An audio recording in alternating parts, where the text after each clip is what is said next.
Videos देखने के लिए सब्सक्राइब करें जनसत्ता.com, बेल आइकन दबाकर पाएं लेटेस्ट नोटिफिकेशन। नमस्कार, स्वागत है आपका जनसत्ता में और मैं हूं कुमार संभव जैन। आज तारीख है 3 अगस्त और दिन है सोमवार का। आज सावन का आखिरी सोमवार है और भाई बहन के पवित्र रिश्ते का दिन रक्षाबंधन भी है। जनसत्ता की ओर से सभी लोगों को रक्षाबंधन की हार्दिक शुभकामनाएं। मैं आपके सामने हाजिर हूं अब तक की बड़ी खबरों के साथ। केंद्र की मोदी सरकार अगले 1 साल में देश के 6 बड़े बैंकों में अपनी हिस्सेदारी को 51% तक लाने की तैयारी में है। सूत्रों के मुताबिक आरबीआई ने केंद्र सरकार को अगले 12 से 18 महीनों में इन बैंकों की हिस्सेदारी बेचने का सुझाव दिया है। विनिवेश की प्रक्रिया को तेजी से अंजाम देने में जुटी मोदी सरकार का ये अहम कदम हो सकता है। बिजनेस स्टैंडर्ड की रिपोर्ट के मुताबिक भारतीय state bank, Punjab national bank, bank of Baroda, Canara bank, union bank of India और बैंक ऑफ इंडिया को इसके लिए चुना गया है। आपको बता दें कि सूत्रों के मुताबिक आरबीआई के सुझाव को केंद्र सरकार ने पॉजिटिविटी के साथ लिया है और जल्द ही इसकी प्रक्रिया शुरू की जा सकती है। 6 बैंकों में अपनी हिस्सेदारी कम करने से केंद्र सरकार को करीब 43,000 करोड़ रुपए की रकम मिल सकती है। कांग्रेस के राज्यसभा सदस्यों की बैठक में अपनी टिप्पणियों के लिए पार्टी नेताओं की आलोचनाओं का सामना कर रहे पार्टी नेता राजीव सातव ने अपने बयान पर यू टर्न ले लिया है। उन्होंने कहा कि कांग्रेस नीति यूपीए 2 एक अच्छी सरकार थी जो लोगों की सरकार थी। यूपीए 2 की सफलता तब और प्रबल हो जाती है जब हम इसकी तुलना मोदी सरकार से करते हैं।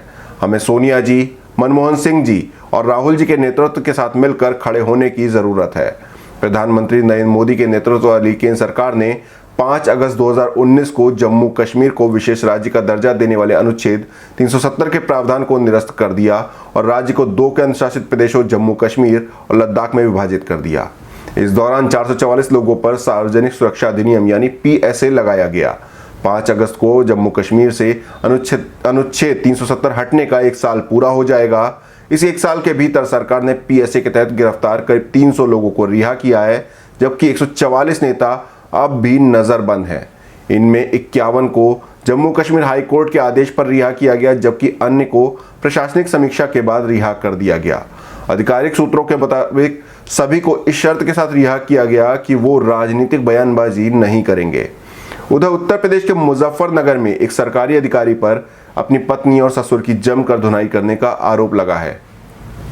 इस मामले में अधिकारी को गिरफ्तार कर लिया गया है।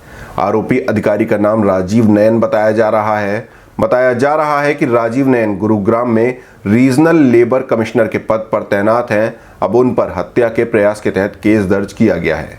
कमिश्नर राजीव नयन की पत्नी शैलजा शर्मा अपने पति से अलग मुजफ्फरनगर में अपने पिता के साथ रह रही थी। शैलजा शर्मा बिहार कैडर की आईएएस अधिकारी हैं जो अभी पटना में तैनात हैं। आपको बता दें कि घटना के बारे में मिली जानकारी के मुताबिक पति पत्नी में पहले से विवाद था, दोनों अलग अलग रहते थे। बताया जा रहा है कि कमिश्नर अचानक दरवाजा तोड़कर अपनी पत्नी के घर में घुस गए थे और उसके बाद मारपीट की। देश के कुल 24 राज्यों और केंद्र शासित प्रदेशों में one nation one ration card scheme लागू हो चुकी है। इन राज्यों में हिमाचल प्रदेश, उत्तर प्रदेश, उत्तराखंड, झारखंड, आंध्र प्रदेश, दादर नगर हवेली और दमन दीव, गोवा, गुजरात, बिहार, हरियाणा, जम्मू कश्मीर, कर्नाटक, केरल और मध्य प्रदेश शामिल हैं। इनके अलावा महाराष्ट्र, मिजोरम, नागालैंड, ओडिशा, पंजाब, राजस्थान, सिक्किम, तेलंगाना और त्रिपुरा में ये स्कीम लागू हो गई है। हालांकि अब भी पश्चिम बंगाल, दिल्ली, छत्तीसगढ़, तमिलनाडु, असम और अरुणाचल प्रदेश जैसे राज्य इस स्कीम से नहीं जुड़े हैं।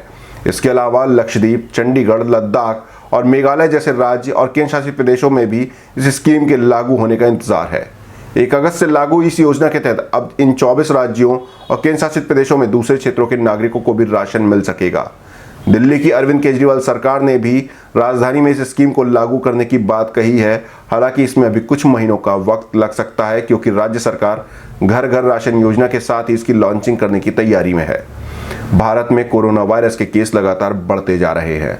पिछले 24 घंटे के दौरान देश में कोरोना के 52,972 नए मामले सामने आए हैं। वहीं 771 लोगों की मौत हो गई है।